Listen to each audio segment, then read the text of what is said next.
Jom just react kat video ni. Malays.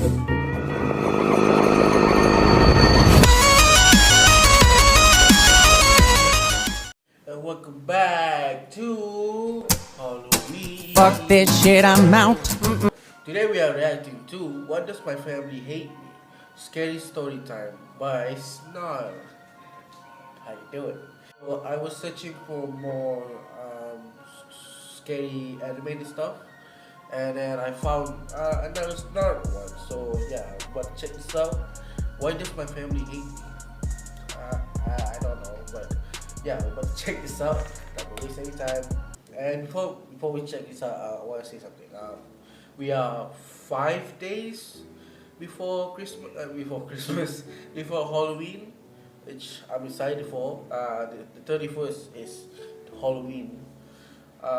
Yeah, I know in some places it's a little bit late, like in US it's like today is Monday, but in Asia it's Tuesday.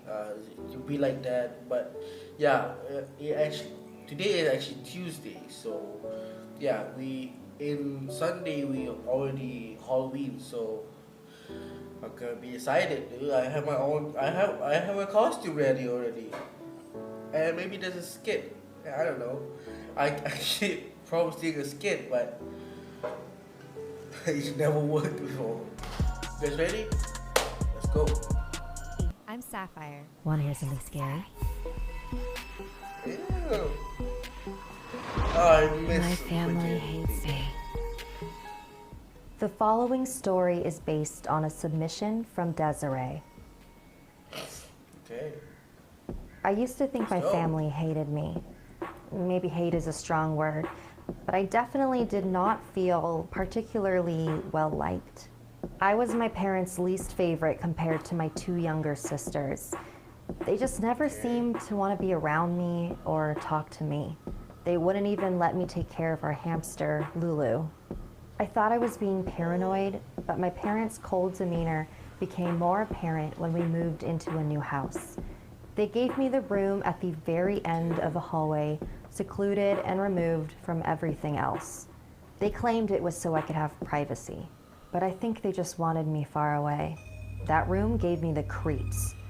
I remember the first night there, I woke up and heard hushed voices echoing in the walls of my room. I couldn't make out everything they were saying, except for my name, the many times it came up.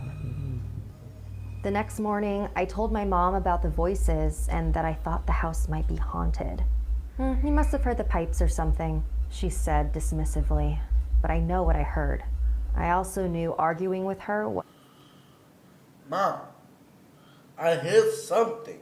You need to help me. Why are you just ignoring me? wasn't going to go anywhere, My so God. I decided to suck it up. I went to bed with such anxiety that night that I had an incredibly lucid and I would too. horrifying nightmare. I was strapped down to my bed, surrounded by dark figures who were chanting over and over, and I couldn't move or scream. I just laid there while these figures sprinkled me with unknown substances. What? Okay. The next morning at breakfast, I silently ate while my parents asked my sisters how school was going. Then Jamie, one of my sisters, turned to me. "Are you still hearing things at night, Sissy?" she asked. I was actually a little startled by the sudden attention on me. Yeah, and I actually had a pretty bad dream last night.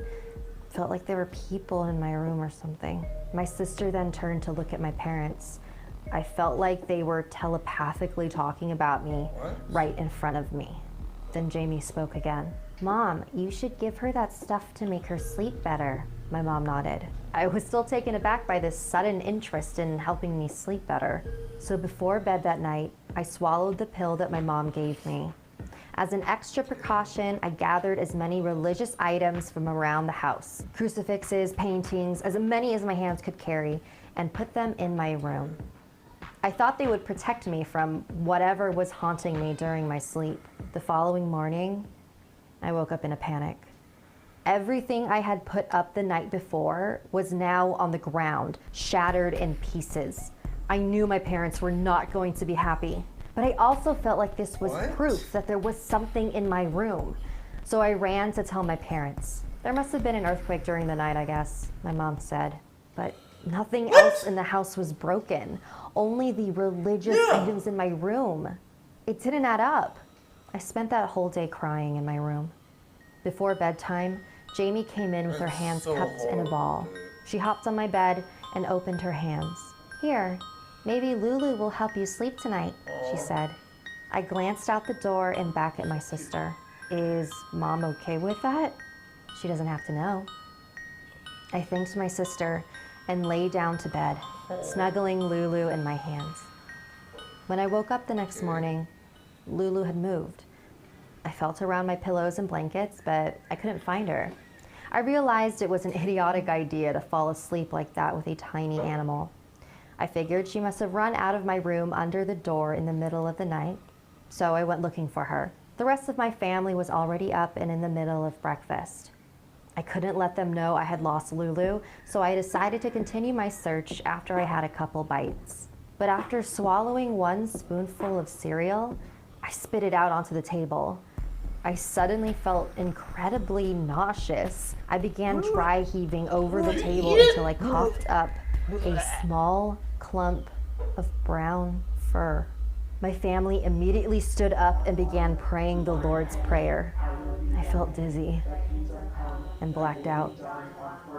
What the fuck is happening? When I came to, I was strapped on my bed with my family standing around me, sprinkling unknown substances all over me. What are you doing? Why do you hate me? I cried, frantically trying to release myself. The expressions of each of my family members turned to sadness. We don't hate you, Desiree, my dad said. We hate who you become at night. I don't understand. You've tried to kill each and every one of us in your sleep, my dad continued. Multiple times. We're trying to help you, sissy, Jamie chimed in. But nothing seems to be working. I didn't know what to think. This whole time, I thought that I was being traumatized by a demon in my room, and I was the demon. My family didn't hate me. They're just afraid of me. That's so fucked And up. I think I am so too.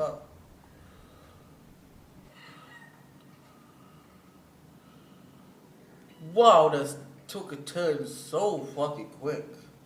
It was not scary. I mean, it's a little bit like creepy a little bit. Cause yeah, I mean, I feel sad for I think Desiree, I think her name. I feel bad for her because she thinks that her family is not there for her and is not love for her, anything, which is not true actually. Some people that their families always love her, love their sons and daughters, always be there, like supporting, yeah. So yeah, you cannot just thought that oh, my parents hate me, no one loves me, anything. You can't say that, but because you're not in their head and everything. So yeah. So stop the negative thinking and start thinking positive. Words from today. Okay guys, that's the end of the video. Yeah, we'll give this a I'll give it an 8. It was good. It was a good one. It does give me creeps, and the twist ending was pretty good. Kind of got me. And yeah, 8 out of 10, it was so good. Okay guys, that's the end of this video. If you enjoyed this video, make sure to give it a like. If you're new around here, subscribe. It's free, it's absolutely free. And comment on what spooky videos that you guys want me to react to, because it's a tradition in Halloween EVERYDEEN. And yeah, 5 more days and then I can take a break from this channel. And yeah, my name is Ayman, and thanks for chilling with me. Bye bye.